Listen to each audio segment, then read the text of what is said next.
Hey everyone, it's Horror Free for All, better known as Goosebumps Completionist, and I hope you're doing well today. So I have here a movie review that I watched this past Halloween as a rewatch. I watched it a few years ago when it came out in 2022. It's a film that is a Netflix original movie made for family horror entertainment in mind. It was written by three fellows named John Morey, Todd Berger, and Robert Rugan, and the director is Jeff Wadlow. And the film in question is The Curse of Bridge Hollow. So, The Curse of Bridge Hollow was a movie that, when I heard about it years ago, I saw the trailer, I saw the poster, and I immediately thought that this looked like a ripoff of the Goosebumps movies. More specifically, Goosebumps 2 Haunted Halloween. And after watching it years ago, I didn't mind it, but I thought in my head that it indeed was a shameless ripoff of the Goosebumps movies. So it's been a few years at this point since I've seen it for the first time, so I rewatched it, and boy oh boy did I hate it more this time around when I had to really sit down and pay attention for this review, because good God Almighty, this movie was really bad. Maybe not the worst thing ever, and there's some redeeming qualities to it that kind of do push it to possibly being saved for me. But other than a few things here that I liked about the movie, yeah, this is not a good one. And it's really a shameless ripoff and almost a parody of what the Goosebumps movies were doing. And look, I don't mind having more kids horror or family horror movies out in the ether. I don't mind borrowing tropes here and there, but this movie was just not it. And I know that there's some opinions online where people think that this is a harmless family movie. They like it for what it is. Good for you. I'm not trying to, crap on your parade or anything. I'm just speaking my truth with it. So with that out the way, let's get into talking about The Curse of Bridge Hollow. So all you really need to know about the movie is that there is a family moving to this town called Bridge Hollow around the Halloween season. As a matter of fact, I think it's about a day before Halloween. We meet a couple that has a daughter, and the daughter, I guess, is a freshman in high school. And the father is played by a well-known actor named Marlon Wayans, and this basically was a movie produced by him and essentially made to be a starring vehicle for him, I feel. So he is essentially the main character of the movie. And he's going to be a science teacher at the local high school in Bridge Hollow. And his daughter is kind of weird. And we see that she's into Halloween. She's into the macabre. She's into the spooky side of, I guess, media and stuff. While her dad is a total advocate against Halloween. He is an ardent believer in science. He refuses to entertain anything spooky. And there's actually like a soft banning going on with his daughter actually celebrating Halloween. And his wife seems to be a nice woman. It seems to think that maybe he's being a little too harsh on her and should just let her be a kid. But she's also like a vegan cook, and I guess they were moving to this town because she, I guess, bought a bake shop or something like that, and she wants to participate in this Halloween carnival that's going to be in town on Halloween to share her baked goods to get people on board with what she's making. So that's the general setup of the story, right? And the house they're moving into, though, the house has some weird history behind it, and it's said to be haunted by the ghost of a woman from the 1920s that we learn in the movie. And she was thought to mess around in the occult and the black arts and witchcraft and whatnot. And the little girl, or I guess the teenage girl, I forget her name, and it's honestly escaping me, but I don't care to remember at this point. She decides to pull out a app on her iPad that's essentially a Ouija board. Yeah, I know, that's really goofy. And the ghost communicates through it to the point where she essentially discovers that there is a jack-o'-lantern, I guess, candle or something like that, something to that effect, hidden in the walls of the attic upstairs. And when she finds it, she decides to show her dad that this is a thing that exists. And the dad is like, look, this cannot be haunted. You know, I'm going to prove it to you. I'm going to light it up, blah, blah, blah. And this is, mind you, this is after events prior on the day of Halloween when she decides that she's going to like go to the Halloween costume store and buy a costume. And after she talked to a trio of friends that she's met that are into like ghost investigation and hauntings around Bridge Hollow and whatnot, that this jack-o'-lantern might be tied to this old urban legend, right? So the dad, of course, lights the candle and decides to try to blow it out to prove to her that it's not haunted. But when he tries to blow it out, the candle reignites, and it gets to the point where it starts to freak him out and he tries to throw the candle away.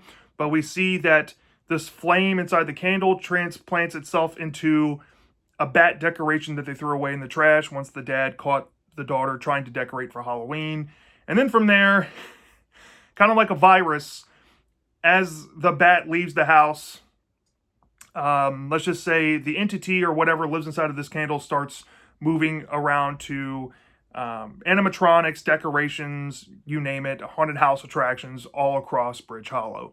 And from there, the dad and the daughter have to go find somebody with possible information on the origins of the candle that they lit. And they find this old woman that basically shares the whole backstory behind this character that's introduced in the beginning of the movie as the urban legend, but his name is Stingy Jack. And essentially what happened that the fateful night back in the 1920s that's associated with the legend and whatnot. And they kind of learn through that what they really need to do to stop Stingy Jack because they understand what he's trying to do. And from there, we get some slapstick stuff with Marlon Wayans and then his daughter and her ragtag group of friends that she's met in the story as they go throughout Bridge Hollow on Halloween night, battling stuff that's come to life. And we see like Marlon Wayans, you know, having a mop bucket spill fight with a giant spider, or there's a scene in the high school at the local haunt with a bunch of animatronic clowns coming to life and chasing them through a maze in the gymnasium. Or there's the iconic scene where they're stuck inside of the principal's house, who was a worshiping Satanist, by the way. Really bizarre. And we see Marlon Wayans pull out a chainsaw, playing AC/DC music, chopping down skeletons with football costumes on. Stuff like that, right? And it builds up to this climax where we find out that something might be happening to the mom, and there's some parallels with the urban legend that we learned in the story. And then once that's wrapped up, we get a twist ending that implies that everything isn't over. So that in a nutshell is what you're going to expect out of The Curse of Bridge Hollow without getting into too much depth there. So I'm going to say this up front about this movie. The one thing I think I can give a compliment towards it up front is that I think the movie was directed wonderfully. I think for the budget, even though it does kind of look low budget, it's shot very well. There's some decent ambiance and atmosphere going on in this town. Bridge Hollow seems like a cozy place in America that loves Halloween, maybe loves fall festivities. And you really do buy into the idea because of how the film is presented that this is a family-friendly adventure out into the horror landscape. The closest cousins to this movie, I would say, in terms of execution and maybe the time of year theme, if you like the Halloween Town movies from Disney Channel, for example, or maybe you like Hocus Pocus, this will itch a scratch that you're possibly looking for. The closest cousin on Netflix to this movie, I would say, definitely is Hubie Halloween. Even though Hubie Halloween is definitely more turn your brain off and just laugh out loud comedy with it. This is more taking a slightly serious approach, using the family tropes that you see in countless of family movies to get behind and to enjoy on Halloween. And for that, you can't really hate the movie for what it's trying to be. So that is a compliment to it, I should say. There's some characters, I hardly touched on these characters because I wanted to save them for this part of the video here. But there's two characters that I think are really funny in this movie. First is the neighbor character played by Rob Riggle. This guy, when the family first moves to Bridge Hollow, he's kind of like Mr. Chew from Goosebumps 2 Haunted Halloween, where he's just in love with horror and in love with the Halloween time of year. But here, he takes pride in the town and their challenges that they have in terms of Halloween decorations. So the gimmick behind this movie is every house in town picks a theme and they decorate their property each year with that theme. So, for example, you'll have skeletons dressed as football players, or you'll have Walking Dead inspired looking zombies from the set of Walking Dead's TV show, which is what Rob Riggle's character decided to do. And he even dresses up like Sheriff Rick Grimes for Halloween from that show, which is hilarious. But he was great, and there's a certain scene involving him early on when we see that he gets attacked by his zombies come to life in his yard. That is really fun, even though it's cut away with some absurd just dialogue and bad comedy to kind of cut away the tension, which is in the negatives we'll get to shortly. But yeah, he was a great character when he was in the movie for the brief time that we got to see him. And my second favorite character, ironically, was the left field Satanist principal that seems unsuspecting, seems like the nicest person in the planet. And he lives on a street called Elm Street, and his address number is 666, and he's dressed as the devil, handing out toothpaste on Halloween. That's so unbelievable that the house wasn't TP'd and egged by kids by the time these characters got to his house. But every scene involving him was hilarious. And there's a certain seance scene I didn't touch on in the plot overview. I did touch on the chainsaw scene with the football skeletons. That was really fun. There's a certain seance scene where they have to go to this mausoleum where the ghost woman who is said to haunt their house is spending her eternal rest. And they have to awaken her spirit to get some help in finding out the spell that gets lost.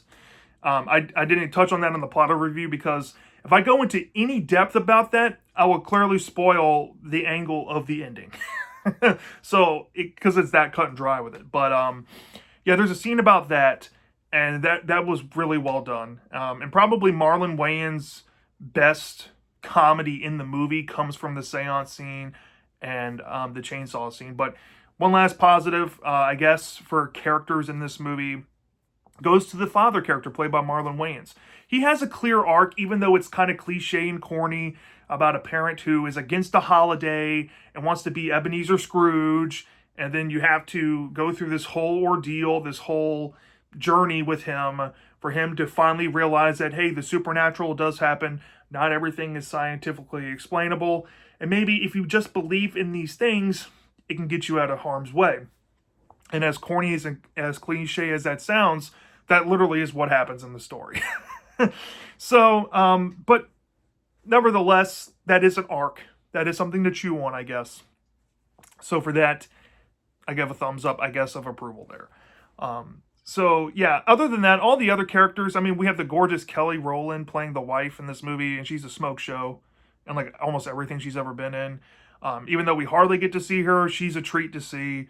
And I guess for the children actors, I mean, you got the girl from Stranger Things in here. I think one of the side characters that she befriends is the little girl from Hereditary. And it was crazy to see her in this. But other than that, I didn't recognize any of the other child actors. But for what they were given, I guess, aside from the performances, it was cutesy enough, right, for these kind of movies. If not stock, basic, and cheesy. So yeah, that's it for characters. I guess when it comes to, the selling point of the movie, when it comes to Stingy Jack, the villain, I will say he is a negative for me. But the consequences of his character, infecting Halloween animatronics, making that stuff come to life, on paper, I like that as an idea. I think Goosebumps 2 Haunted Halloween did it way better. And the story's way better to accompany it. But for this movie just being like, chaos just starts and gets going. There's some fun, semi-decent monsters in this movie. The clowns, for example, from the school carnival look crazy and look pretty good. There's a CGI spider that doesn't look half bad. I would say the skeleton football players look goofy, but the way they're executed is pretty threatening. And then there's, there's like a giant pumpkin-headed monster. I guess that's the final boss of the movie. He looks pretty good, if not a ripoff of the pumpkin-headed animatronic things that we saw in Haunted Halloween. But yeah, monster designs look pretty good. And the infection aspect to it is probably my favorite part about the movie. How this flame goes across the town and infects certain things, makes it come to life, I think is a really cool idea. And I just wish they had better execution there on that. And I guess that's about it for positives. Certain scenes aside, like I already brought them up, I have a lot of negatives with this movie, y'all. I do. I really do. First and foremost, I think that this movie is incredibly corny and cheesy. It's essentially just a starring vehicle for Marlon Wayans, and he literally steals the show for better or for worse. The material with his daughter and her friends is very lackluster. Not to mention, their acting is not good. And the dialogue, good God, the dialogue in this movie at times is cringy. Not to mention the things that they make these characters do, like using a Ouija board on an iPad. What? That is absolute brain rot. Makes no sense. And there's certain weird things they do with them, like the slapstick comedy when they're fighting the monsters is just overly goofy, and it's hard to take this stuff seriously. So, for a family movie, for a younger audience, this might appeal to them. But as an adult watching this, I'm like, really? Anytime this movie creates tension with these characters and we feel that they might be in some mortal danger, the steam is immediately cut off at the knees, and we have to go into cringy dialogue, bad jokes, bad humor, cutting away the tension immediately. Each and every time. Or if we get good monsters, they get written out of the story until the back half of the movie, where they're relegated to forming essentially a wall to the Halloween carnival downtown, so that way no people can get involved in what Stingy Jack is trying to do back at Marlon Wayans' home. I digress. I mean, the characters, basically all across the board, were all either lackluster, mishandled, or the material they were given was cut off at the knees with the tension, was written poorly, written cringily, and it honestly made it hard to care. The only two character relationships that I think that was good to latch onto in this movie was Marlon Wayans' character and his daughter. But even then, there's another negative involved with that. We see this dichotomy between the daughter, and the daughter is open to the idea that science can exist, but also the supernatural. But the dad absolutely refuses for majority of this movie, even though there's dozens of examples that he comes across in the movie that the supernatural is happening, to ever strongly consider doing what the daughter is suggesting to do. So it just prolongs the movie. It makes this character kind of insufferable, and it makes the audience kind of feel like, okay, when is this guy going to come around? Why is he so blatantly ignorant to all of this? And it just feels like they're writing this character lazily to shoe in the trope in the cliche ending, right? So even that's not salvageable. So I mean, it's fine, but I wouldn't really consider that a positive to the movie. Aside from that, let's move on to the main villain. All right, Stingy Jack. He is teased. He is told early on to be this big old threat that the movie's going to have to deal with. He is given a good decent amount of lore and backstory that's pretty serviceable. But the problem with that is we actually never get to see Stingy Jack in this movie.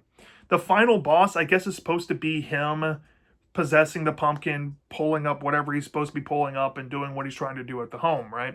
And I'm not trying to spoil that. I'm just trying to keep that as vague as possible. Yeah, we never see him. He never comes in the movie. I'm sitting there watching this time around because I forgot if he did come back. I'm like, wait, they really baited this character the whole movie and never showed him? I mean, that just blew my mind and made me hate the movie even more than I think I did beforehand. Because I'm like, you had all this good setup, you had all this good lore and backstory, and they did nothing with it. Nothing with it. And it's a shame. It really is a shame. And I'm kind of baffled when it comes to that. And yeah, that kind of leads into the ancillary monsters. They have good designs at times, but then they have goofy humor, like the whole scene with the clown with the sword. She meets, I guess, the mayor runs up to one of the clowns who has a and puts like a stick in front of him, and he literally just taps the stick onto taps the sword onto the stick, and it's just really goofy. It's like, what are we doing here? I mean, this could have been a balls to the wall, batshit kind of climax, and nothing with them. Even though some of them had some good things involving the main characters getting to like slice and dice them and mess them up, that's about it. That's about it when it comes to that. The Tom and Jerry slapstick humor with the dad anytime he's fighting the monsters, it's hit or miss. Like the football skeletons was good, but the spider scene and slipping and sliding with the mop bucket in the hallway was super goofy. Why was that in the movie? I mean, I really have no idea what they were thinking here. And this movie was produced by Marlon Wayans, so I'm assuming that he wanted it to be goofy because that's his style of comedy. But even then, I just think they made a tremendous mistake there with cutting the tension every time that there was tension with his slapstick comedy. It just wasn't that funny. And more often than not, I found myself cringing with it. So there's that. There's so many tropes and cliches in this movie. It is hard to count them all. But the three biggest ones I notice is you have a family moving to a brand new town around Halloween because for some reason modern family Halloween movies have to have a family moving to a new town on Halloween or around Halloween. Cliche as hell. You have the house they're moving into being haunted, and the kid there has to figure out the mystery. I mean, how many movies have we seen do this? The town that they're moving into are really big into Halloween. This is like a big old festive type of town. That's another trope. And then you have the disbelieving dad or mom sometimes that just refuses to believe in the supernatural or believe in the holiday or the spirit of the holiday. And that plays a factor in their character development near the end. That's another big old cliche of this movie. Even down to the kumbaya lesson that's supposed to be learned in this movie is a big old cliche with holiday movies. Nothing about this movie is original. And what sinks it even further is the blatant, and I mean blatant, ripping off of Goosebumps 2 Haunted Halloween in this. You have a balloon spider in Goosebumps 2 Haunted Halloween. Here you have an animatronic spider. You have little spiders coming to life with the mama spider at least, which the Goosebumps 2 movie didn't have, but even then, if you read the movie novel, that was in there. You have giant pumpkin-headed monsters. That was basically one of the monsters that we saw in Goosebumps 2. You have, I think the most blatant ripping off or ribbing from Goosebumps 2 moment of this whole movie has to be, actually, the ending when it involves a certain character. And I'm going to kind of hint this at, when I say this, the mom character. Goosebumps 2 Haunted Halloween. The mom was in danger in the climax. Same thing here. They're going after the mom. Even though, I guess, it's not a single mom like Goosebumps 2 Haunted Halloween. But still, same old setup. I mean, just... There's just too many to count here. And if I had to throw, I guess, one last earnest negative I have with the movie, right, is that the movie, in terms of its story, just feels like a big old random hodgepodge survive the night type of movie. And sometimes those can be fun. Sometimes they can be fun. I think Goosebumps 2015 is one of the examples of that. A survive the night movie can be fun. But when there's no story, when there's no real intrigue, where you feel the stakes, like a Goosebumps 2, for example, where they build a whole story around Slappy being like a Goosebumps book villain in the movie, and you feel like you're reading a Goosebumps book while watching it, or reading the novelization. You don't get that here. It's just a dad and daughter going on a big old misadventure, just perilously driving through the town, going from one place to another, picking up this random person to join their posse, blah, blah, blah, blah, blah. It's so just bland. There's nothing to latch on to story-wise. And the stuff that we're supposed to, I guess, get invested into and care about, like the whole villain setup with Stingy Jack, never has any resolution. So it makes it feel like you're wasting your time watching this movie. And I felt like this time around, it was a big old waste of time. And I really didn't enjoy it. I guess the first time when I was watching it, and I wasn't thinking like with a critical mind on it. even the ending, like the twist of the movie is fine for like sequel bait, but even then, that makes it feel like, oh, here we go again. And while I don't hate it here in this context, I don't like the fact that they try to even sequel bait this movie. Like, what were they thinking? Do they think they're just going to keep doing the same old movie for 3 movies straight, like Halloween Town tried to do? And there's no hate on Halloween Town. I love the first 2 Halloween Town movies. Don't get me wrong, but even then, if they would have tried that with a sequel to this movie, I don't know if I would have liked that. Just because I didn't see nothing here worthy of that distinction to make a sequel. It's fine as a standalone. You know, I'm not trying to beat this movie up too bad, y'all. This is easily made for a family audience, and I hardly classify this as kids horror, but it's kids horror adjacent enough. Honestly, all they really needed to do to tweak this movie was maybe shifting it from the Marlon Wayans show and maybe put more focus on the daughter character, spent more time with the actress acting the material, to do some reshots, maybe develop her character, develop her narrative, make it more kid focused, like a traditional kids horror story, and involve the parents still equally in their roles in the movie, but made it less of an emphasis on them. And I think that this movie inherently would have just been better on that. But even with all the cliches and the corniness knocking it down, it still probably would have been a fine movie. But here, I don't know what else to say, man. It's not the worst movie ever, but it's not good at all. If I had to rate this thing from a 0 to 5 star basis, if I'm being honest and true to myself, I was leaning between a 2.8 to a 3.1, which is a D minus to a D. And a D minus to me is basically bad, and a D to me is meh, right? Pushing okay.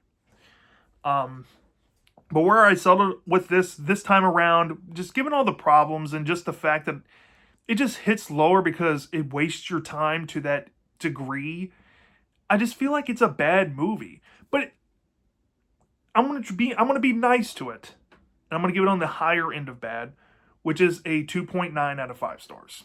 It's pushing meh, slightly okay, but there's just a lot of just annoying things about this movie. Oh, and I forgot to mention this.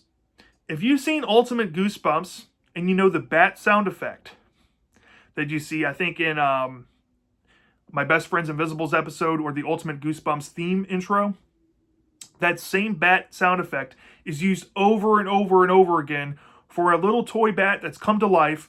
And that little toy bat is one of the 2 main bosses in the finale of the movie. Get out of here. That sucked. But I guess if you like that bat sound effect, it's probably going to remind you of Goosebumps, I guess. But yeah, you know, this was like a 2.9 out of 5 star movie, rant aside. I mean, it's a bad plus. You know, I could be way harsher on it, but I feel like the charm it does have with the ambiance, the atmosphere, the fact that it's made for a more family family crowd and not necessarily for the kids horror genre in mind, I can be a little more lenient on it. And because there's some fun moments in it to not make it a complete wash, those moments did kind of save it for me. And there's some genuine fun and funny moments sprinkled in there with the humor and what the characters are doing action-wise to help that too. So, not a complete loss, but not a good movie at all. So yeah, that's my thoughts on The Curse of Bridge Hollow. Let me know down in the comment section if you've seen this movie before. Do you love it? Do you hate it? I'm dying to know. And I'll see you next time.